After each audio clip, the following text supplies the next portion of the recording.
Chapter 3. Florence Louise DeWitt, Thomas Charles DeWitt, Loretta, Alma. On July 23, 1939, Florence Louise DeWitt came into the world, our first and a real joy. Lib's mother thought Florence was the nicest baby in Canada. My mother was not so sure. When they saw the baby for the first time in the hospital, my mother said, "Well, she certainly doesn't look like any of our kids."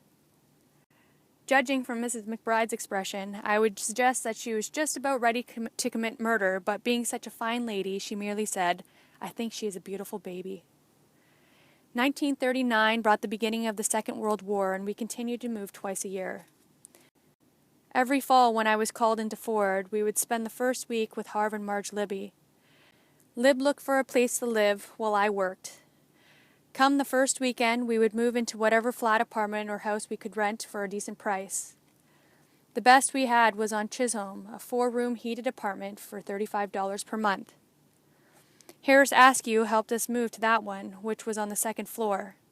We took that big old piano and found that it could not go through the second door at the top of the stairs. Even the mover we called could not do it, so we had to take it back to the farm. What a struggle. For some unknown reason, this type of struggle, and we had many, never seemed to be the hardship, but rather to be expected as part of everyday living. Although the Second World War brought the end of the Depression, it also brought other problems. Meat, butter, and gasoline were rationed and required coupons issued by the government for their purchase. Production of every commodity was increased greatly, but the essential items received priority on our last labor force. Every healthy male was conscripted into the fighting forces who could not serve the war effort better at home.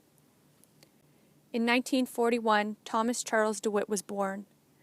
We were told by Dr. Vanderberg and a specialist that we would never get him home from the hospital. He had a slight murmur in his heart, refused to suck, so had to be fed with a gavage, a tube inserted through his mouth to his stomach for each feeding. He had little flesh growths similar to small earlobes on the right side of his face and one on his left eyeball. He had all the faculties, but was somewhat slower to learn than average. Hospital and medical plans were not yet begun, so we had to be pretty careful to get the best care we could for the price we could afford. Looking back, I would suggest that we had got the best care there was in that day and age. With a great deal of attention and instruction from Dr. Vanderberg, treatments from Dr. Reed Johnson, and all the love a boy could have, Tom enjoyed life to the fullest. I feel ashamed to say that I feel that Florence came out on the short end of affection and attention, which contributed greatly to an inferiority complex she had great difficulty to overcome. From the time Tom could walk, he was my shadow. He spent many hours sitting on my knee as I worked the tractor or drove the truck or car. I took a week off in November to go deer hunting with Lorne Lee and his gang each year. From the day I left home, he would gradually become ill. 2 years he was down in bed when I arrived home, but going strong the next morning as if nothing had happened. Florence and he shared many happy hours playing cowboys and Indians and enjoyed most things on the farm. It would seem that the medical and teaching professions were groping for ways and means to help people like Tom.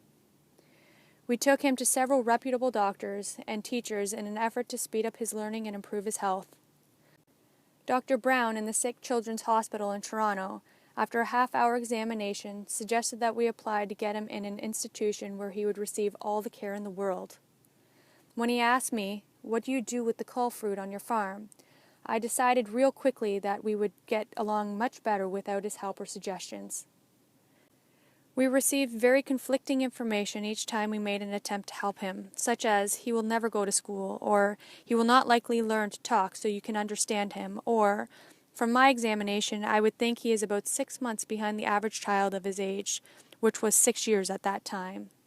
Well, he did go to school. He talked a blue streak. He played with vigor and enthusiasm. He loved, he laughed, got angry, and did all the things that you would expect a boy to do. Florence should take the credit for making his life as normal and happy as any other kid, because in her eyes he was normal, and she treated him accordingly. On August 14, 1943, and August 16, 1948, we had 2 stillborn girls, Loretta and Alma. Bitter disappointments for everyone. End of Chapter 3.